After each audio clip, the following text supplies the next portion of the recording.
Hai Saji, ketemu lagi kita di April. Gimana bacaan kalian di bulan kemarin? Resonate ya? Anyway, resonate gak resonate, ini general reading ya. Jadi jangan paksain untuk sesuai, ambil yang sesuai aja, tinggalkan yang tidak sesuai ya. Jangan lupa nonton gak hanya sun sign kalian, tapi nonton juga moon sign kalian dan rising sign kalian ya. Cross watcher kalian welcome untuk join karena energi kita suka ketukar, jadi sangat mungkin pesannya juga buat kalian. Nah, Saji, tau gak sih April ini kan ada gerhana matahari ya. Gerhana matahari, pokoknya agak-agak lebih spesial daripada gerhana matahari biasanya.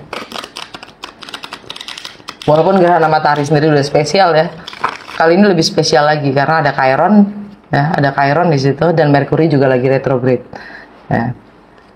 Kita lihat dampaknya apa buat Sagittarius ya. Lewat kartu-kartu ini. Sagittarius di bulan April.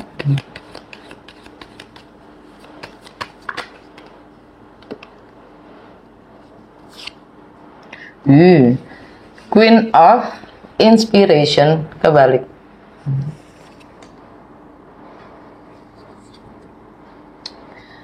The Tower. Under the deck, alam bawah sadar kalian. The Hermit.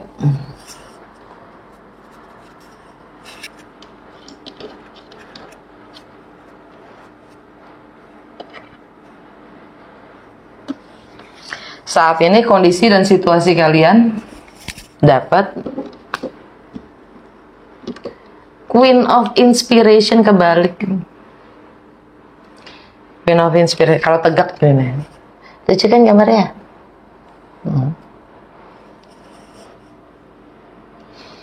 Energinya Aquarius. Energinya Aries. Tiba-tiba Aquarius. Energinya Aries.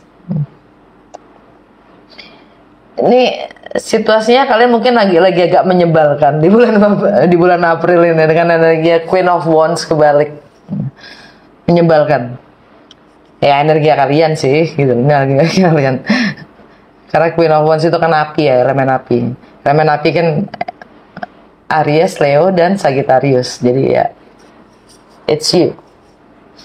Tapi secara simbol ini energinya Aries dan ada gerhana matahari itu juga ada di Aries gitu kan. Nah,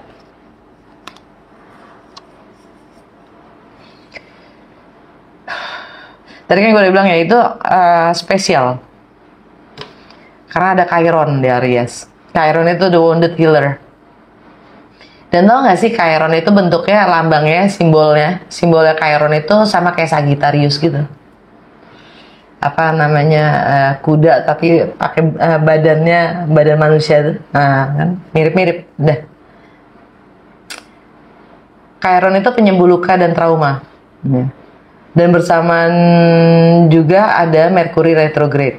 Yang udah tahu tentang retrograde boleh skip, gua hanya ngasih tahu yang belum ya. Retrograde itu, planet retrograde itu tidak berjalan mundur tapi station, artinya berhenti ya, jalan di tempat lah gitu kan. Dan kenapa dibilang retrograde? Karena buminya dari sudut pandang kita yang ngelihatnya yang dari bumi ya, bumi itu kan berputar, jadi kelihatannya dia mundur padahal nggak mundur gitu. Nah, dampaknya apa? Dampaknya energinya kita rasakan lebih masif, lebih besar karena jaraknya lebih dekat dengan bumi karena kediamannya itu. Nah, karena kali ini planet yang lagi retrograde adalah Merkuri. Merkuri itu apa? Merkuri itu tentang komunikasi, tentang mindset, tentang persepsi, ilmu, pengetahuan, wawasan kita, pengalaman-pengalaman kita, tentang siblings ya, kakak, adik, lingkungan di mana kita dibesarkan ya. Semua wawasan yang kita dapatkan dari kecil hingga saat ini, tentang travel, tentang elektronik, komunikasi ya. Nah, dengan energinya yang berlebihan, apalagi itu ada di Aries, yang sebenarnya nggak nyaman, ya, ada di elemen api. Karena apa? Bawaannya nggak sabaran, pengennya melakukan, bukannya mikir gitu loh. Nah, jadinya agak keslip. Jadi adanya salah pahaman, miscommunication ya, rentan itu terjadi di saat Merkuri lagi retrograde. Jadi tidak disarankan dengan energi Merkuri retrograde itu untuk bikin kontrak, deal-dealan, lokal travel gitu-gitu. Bahkan gunting rambut sama operasi tidak disarankan. Bukan berarti nggak boleh, bukan berarti nggak bisa, sangat bisa, tapi jangan lupa detailnya. Kenapa? Karena Merkuri itu geraknya termasuk yang paling cepat di antara planet-planet yang lain. Bablas gitu loh. Kayak roket. Nah, di Aries, bawahnya gemurusu, gitu. Suka lupa sama detail. Jadi kalau mau bikin deal-dealan, kalau mau bikin kontrak atau apa-apa itu jangan lupa detailnya. Jangan sampai ketelisep detailnya, ya. Daripada ntar menyesal, ya kan. Nah, dan Chiron bersama dengan energi Merkuri retrograde itu juga kita diminta untuk introspeksi, melihat ke belakang juga ya, karena apapun yang kita alami sekarang itu berdasarkan dampak dari ya tindakan-tindakan kita yang kemarin, ya. Gitu. Jadi jangan sampai kita ikut menyesal.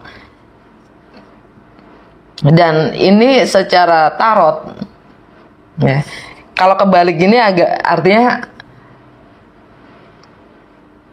bukan sekedar ambisius, ini lu jadi nyebelin karena ambisius lu itu kayak dihalang-halangin gitu. Jadinya kesel, bawaannya mau marah-marah aja gitu ke sekitar, ya. Secara ini Aries buat Sagittarius itu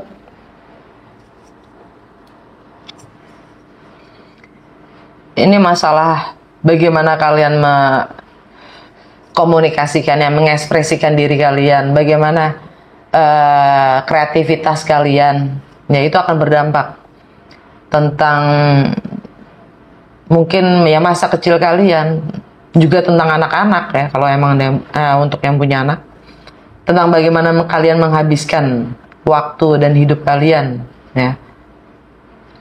Ini Aries di situ tentang pacar kalian, your partner. Dan challenge-nya, sorry.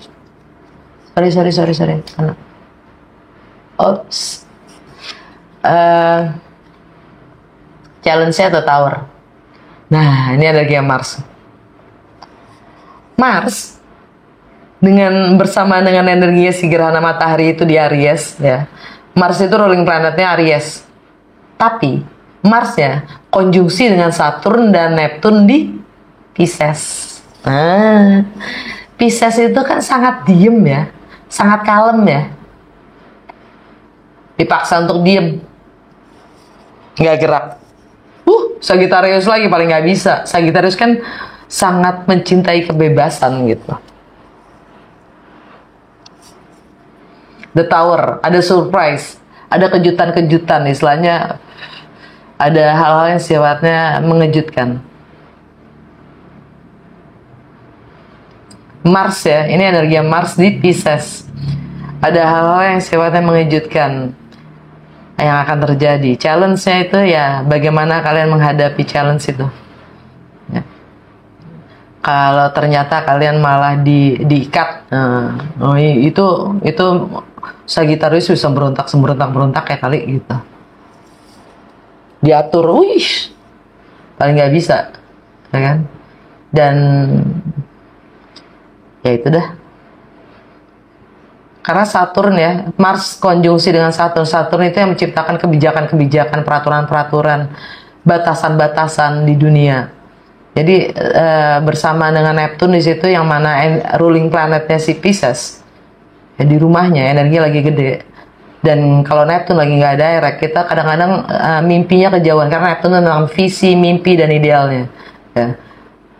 Kadang-kadang kita terlalu ngawang dengan energi Neptune kalau nggak lagi retrograde itu terlalu ngawang, mimpinya ketinggian gitu. Nah Saturn itu yang bikin energi si Neptune itu ngerem gitu loh, membumi dikit deh gitu. Bisa nggak direalisasiin?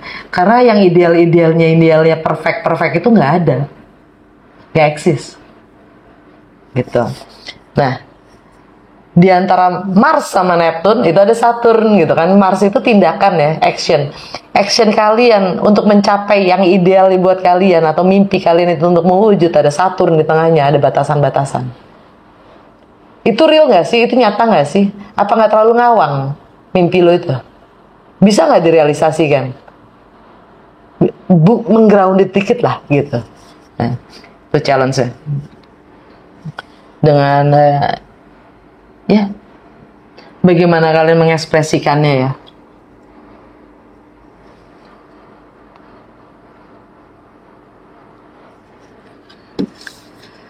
Wow.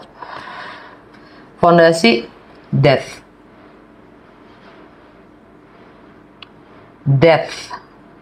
Ini energi Scorpio. Full moon, pink full moon, purnama, tanggal 25 April di Scorpio. Purnama itu konotasinya selalu rilis ya. Dan death itu kematian yang mana ada kelahiran. Ya, ada yang sudah berakhir. Entah itu di rumah ya, karena dan ini karena gue ngomong fondasi ya. Dan karena ini energi Scorpio buat Sagittarius, ini adalah karma yang sudah kelar, bisa jadi itu. Karena rumah ke-12 itu tentang karma, alam bawah sadar. Mungkin kalian sudah menyadari, ya kan? Tentang kegelapan kita sendiri, ya, tentang ketidaktahuan kita, segala sesuatu yang di luar nalar kita. Spirituality, bukan hal yang sifatnya materi ya, rumah ke-12. Jadi mungkin ada pembaruan, karena mungkin ada karma yang sudah kelar. Atau ada pembaruan di rumah tangga, di keluarga. Nah, alam bawah sadar itu segala hal yang sifatnya udah otomatis. Jadi mungkin kalian sudah menyadari yang selama ini kalian melakukan segala sesuatu itu berdasarkan alam bawah sadar kalian, nggak kalian sadarin gitu. Udah entah itu doktrin atau apalah itu ya. Ada transformasi di situlah yang jelas.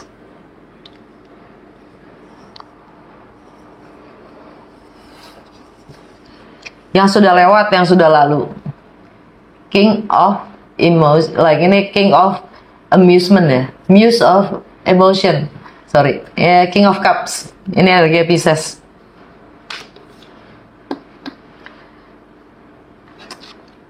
Yang sudah berlalu. Pisces itu di rumah keempat ya. Masalah properti, masalah rumah tangga, mungkin beberapa ini general reading ya guys. Mungkin buat kalian, beberapa dari kalian ini tentang properti yang sudah habis kontraknya, ya kan? Masalah properti udah kelar, atau masalah rumah tangganya juga yang udah kelar, ya?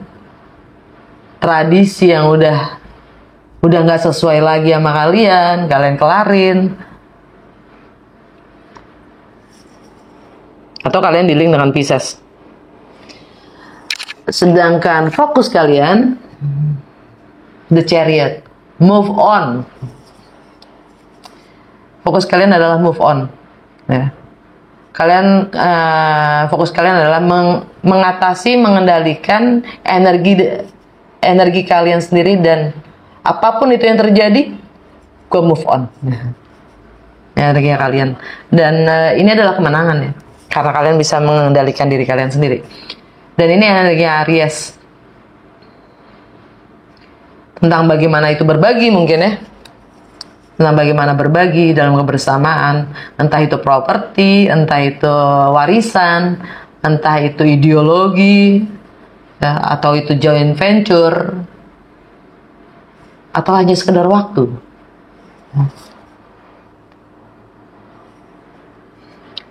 Kalian akan moving on, apapun itu.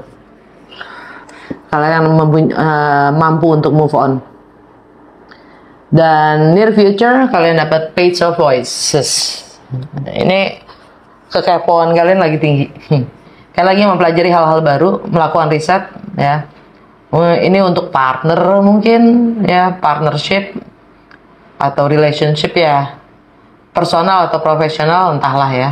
Kalian yang tahu. Dan jangan sampai ini kalian gunakan untuk hal-hal yang sifatnya seperti spying, ya, mata-matain, stalking gitu ya. Bagaimana kalian melihat diri kalian sendiri? Four of Swords. Ini introspeksi, contemplation, ya. Energi Libra.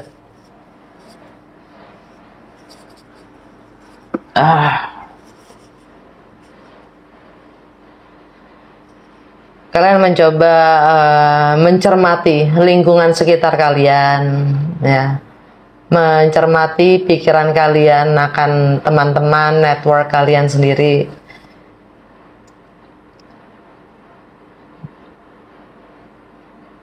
Mencoba untuk flashback, ya. Coba untuk flashback.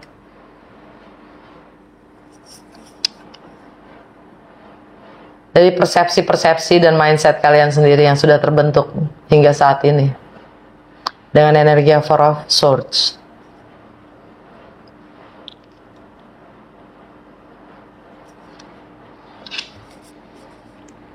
Faktor eksternal yang mempengaruhi kalian. Page of Inspiration, Page of Wands.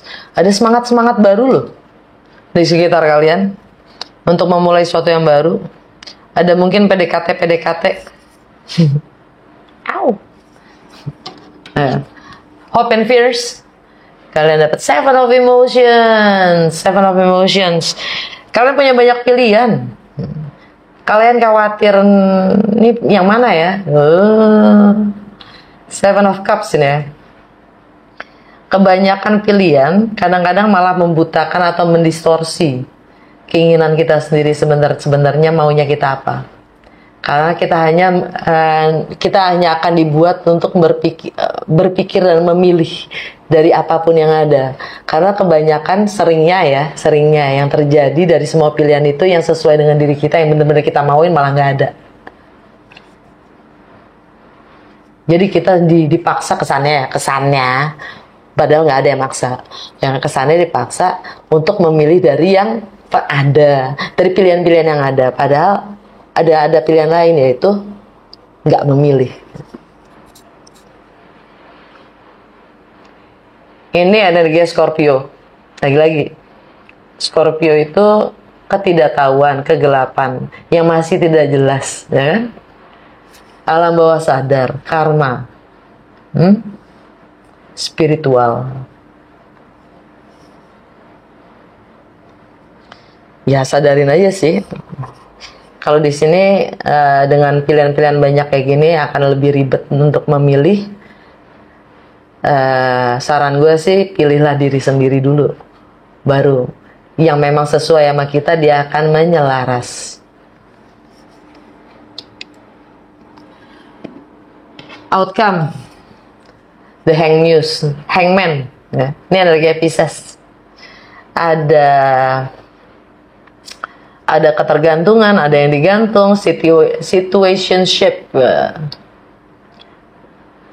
Ada pengkhianatan tuh maksudnya pengkhianat di sini adalah pengorbanan, ya. Pengorbanan yang mana ada pengkhianatan pada diri sendiri. Ya, ada pelarian, escapism. Ini energi Pisces lagi nih. Jadi sebenarnya lo mau move on, tapi masih ada yang tergantung, gitu. Masih ada ketergantungan di situ. Ada yang digantung, ada yang tergantung, masih situationship lah, ya.